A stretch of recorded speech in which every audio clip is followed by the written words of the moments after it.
had a, as I say, he had a good education, and he had a good brain, and he knew how to use it, and he went when they decided that they were going to go into the distilling business, that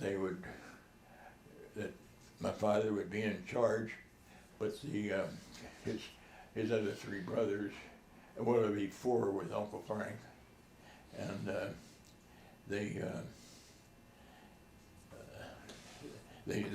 actually got that started so that they didn't have to depend on Laird to. Cause they bought apples from many. They had to bring them apples down to the cider mill. That would probably be before your time, but maybe. Well, yeah. When I was very young, I went with my dad. We used to bring apples down there. But before that, though, I imagine he brought apples to here because it was a lot closer. Maybe my grandfather or so. Oh, yeah. There was a lot of apples here in the area, I guess. There were. Did you call it Browntown Applejack? Is what you named the distillery, or no? Yeah, that was. Do we have a? She's got a bottle Yeah, here. she's going to show you a couple of the original bottles. Right. And so you kept the distillery going till when? About 1950 or so? You sold it. 55. 55. You sold it. That's right. You sold the license or whatever to Laird's, or they didn't get the buildings, but they right. They had they had some barrels in the warehouse, and Laird bought that, and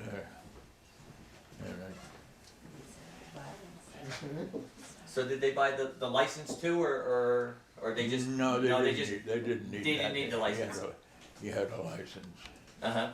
And but see, I knew John. I went to school with young John Laird. Laird. Oh, okay, I didn't know that. And well, when his father died, he and his brother Harvey or Howard. Anyway, they were when the old man Jack Laird passed away, they ran the business, and then their daddy sold them the name. That was mainly what. Mm-hmm. Yeah, I did see in later years, even on the Laird's brand there, they still have it underneath it. They still refer to it as Browntown Applejack underneath there. You know, even though it said Laird's up on the top. They could have. Yes, I don't have one of those bottles. Okay, yeah, we could just, Browntown brand, 86 proof apple brandy. Well, Rich, they made it mellow and smooth. They made it different proofs. Oh, okay. Over this one here, this was 84. See, that's a quart. Full quart, 84 proof, and this here was 86 proof. But they had to make it less expensive, and they went to a 4/5 quart. Mm-hmm. And then they lowered see, when they first came out, they had it 100 proof.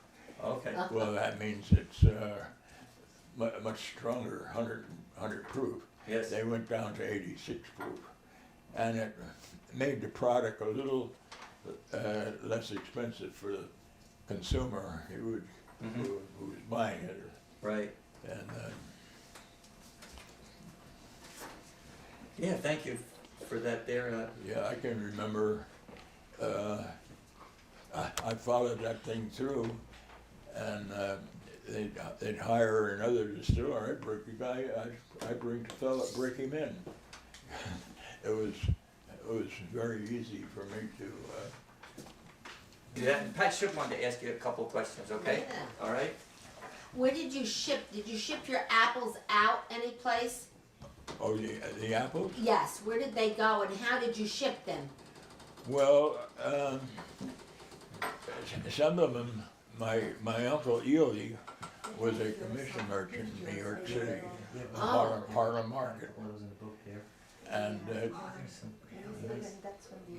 I'd say probably maybe 95% of those apples were sold in Harlem Market.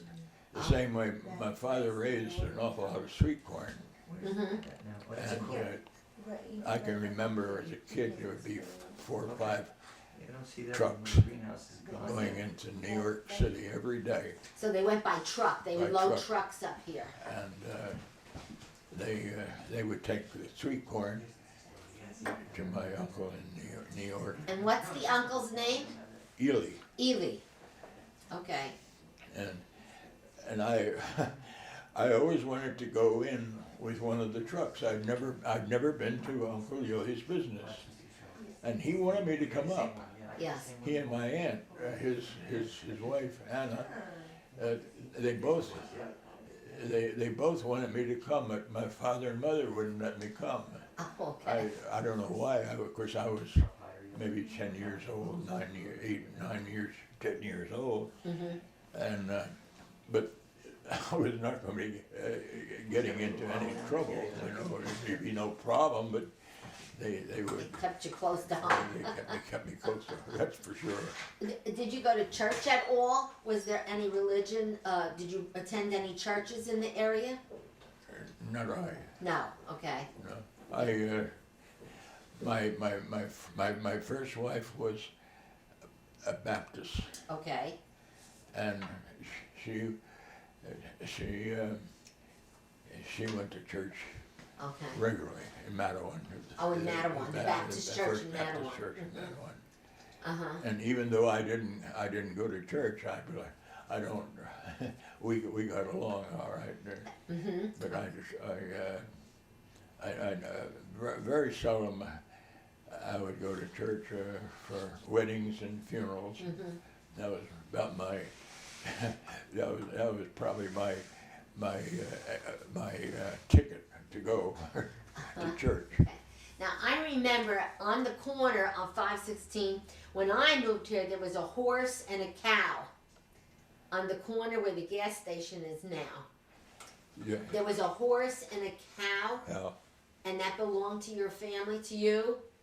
And I thought that was Danny the horse, and I didn't know the cow's name. I doubt if it was Danny? Danny, Okay. because when I was probably about between 5 Six. and 6 years old, is when I worked with Dan, Okay. the horse. Um, Now he was old. That's why he was very gentle with me. But he wasn't. I wouldn't say that it was just because we had a female horse, Butte, and she was wild. oh, okay. I could. We'd have a spray machine. We'd have 3 horses hooked to the spray rig, but you had to put Butte or Bruce or Brute in the middle, because if you didn't, she was trying to outpull the other horses. Well, she was a hustler. She was a worker. I kept the other male horses busy trying to keep up with her. Mm-hmm. And it was a job for me because I used to have to help. Many times I'd have to drive the spray rig, and I'd have to handle. You're handling 3 sets of reins. Reins are the leather straps that come in, and it was it was a little. It took a little time to learn, but I did learn to handle the horses, driving the spray rig with 3 horses. I used to, when I was that age, I used to make believe that was a stagecoach.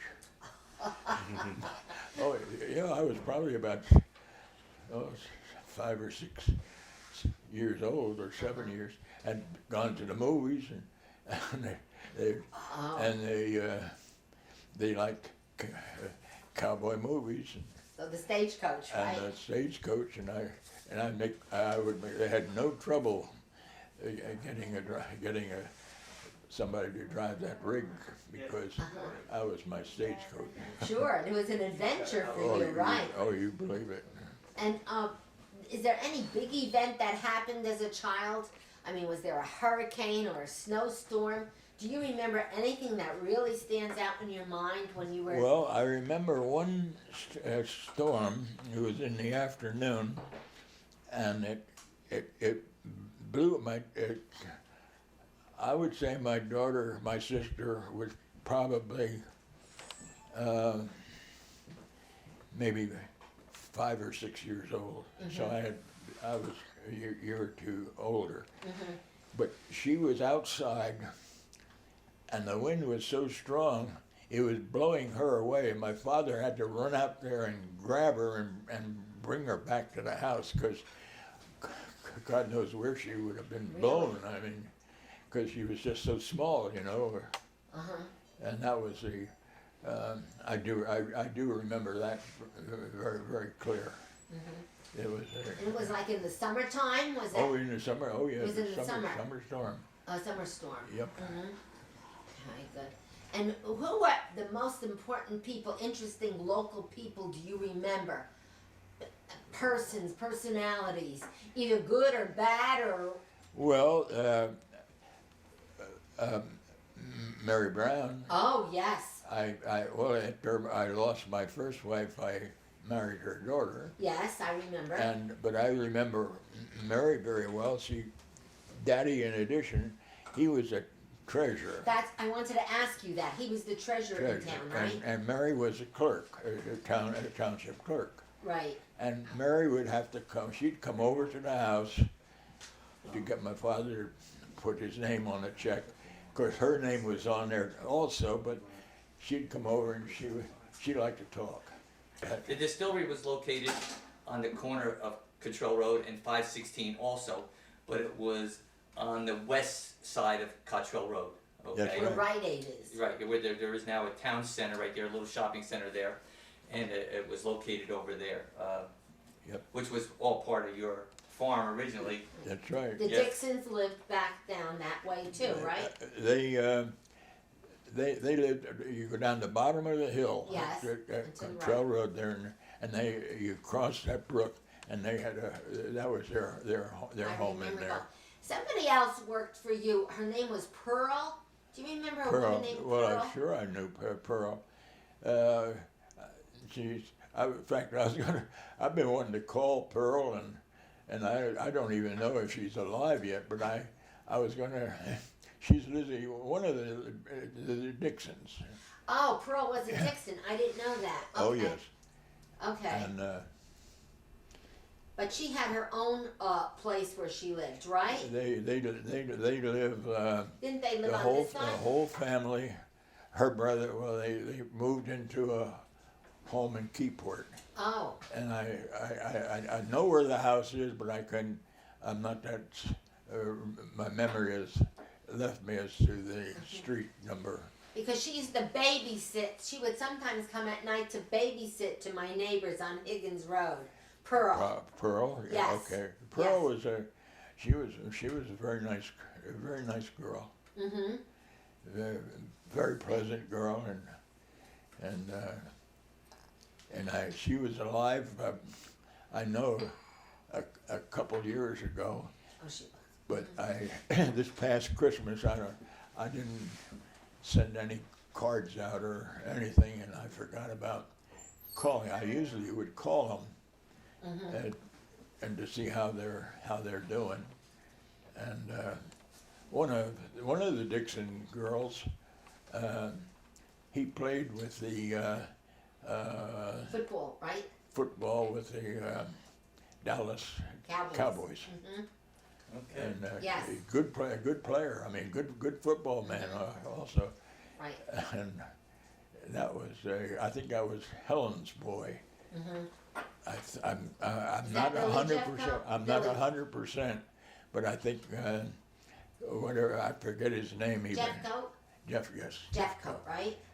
Jeffcoat. I think it was the last name was Jeffcoat. Yes, and I think that his mother was Helen. I'm not 100% certain.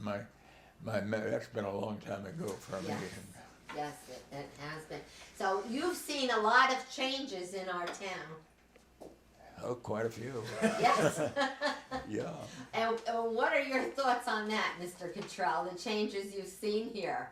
Well, I remember when they were preparing the road out in front here, they were going to cement it, Okay. and they had a ditch digger working. It was a steam driven, and I was fascinated by this steam digger. And my mother went out and bought a small thing, you know, I could be out there. It was only about that high, you know, and I had that out there on the side of the road, and I was making believe I was doing some road work there, you know. Okay. That was the extent of my memory of them building that road. And I do know when they made the cement, they had this truck that only they would mix the cement and the stone and the sand, done right on the job there. Oh, okay. And I do remember that. Now, at one time, didn't you live across the street? You with your first wife, Rebecca? Did you live across the street on the corner? Yeah. Yeah, I thought I remembered that house being there. Yeah. You built that house, right? That was your house. Yep. That's Right. when your father I- still lived here? Oh, yeah. There. So your father lived here and you and Rebecca lived across the street in yeah. the corner house there? Yeah. Right, and you built that house? When did you build I that built- house? Gosh. you got me on that one. I Okay. think you told me one time 1950. Does that sound right? That could have been. Yeah, I think that's one 1950? one time we talked about that. I think that was about right. Well, But might have that been before then. I built that myself because we didn't have them. We were not flush with money, and Oh, so I had to do except some of the plaster work inside. I had Dan had a friend of his that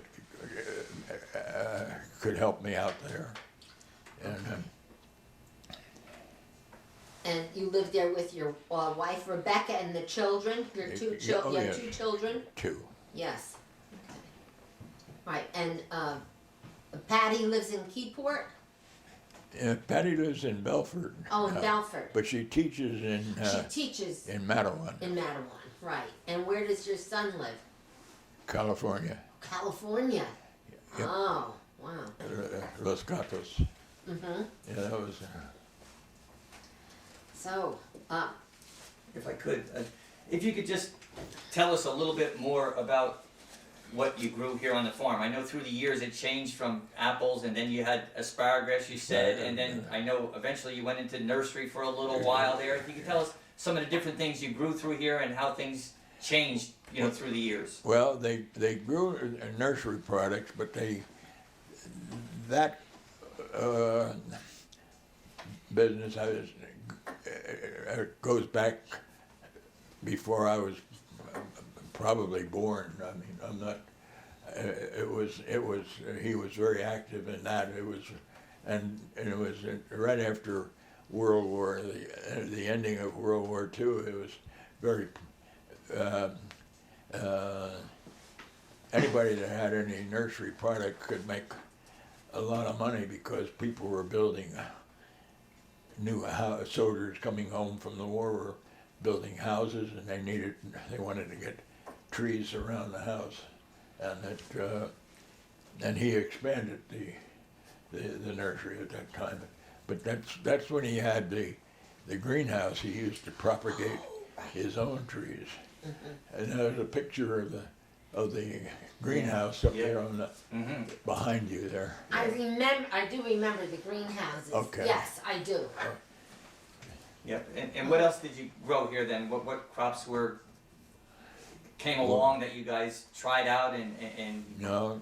Then, well, went into the distillery after prohibition was repealed, and as I say, Laird's had the monopoly on that market. You couldn't get anything for the apples. Believe it or not, it was like 10 cents a bushel first cider apples, and they were good, and they had to have they had to be a good grade of apples. And so that's when Daddy and, well, his Uncle Frank, he had a orchard across the street here also, and they, along with my other two uncles, they didn't actively take any interest in it, other than they were directors of the company. Mm-hmm. But they didn't want to be involved. They were both doctors, and they didn't want to be involved with the day-to-day operation of that plant. That was left up to my father, and Uncle Frank was more my. It was more Daddy who was, you might say, responsible for it, because he as I say, he had a good chance to learn when he went to Rutgers, because he was the only graduate in that class, 1900. Amazing, yes. Yeah. And compared to today, I think it's 3,000 or so graduate from the College of Agriculture. Yes. Yeah, I have his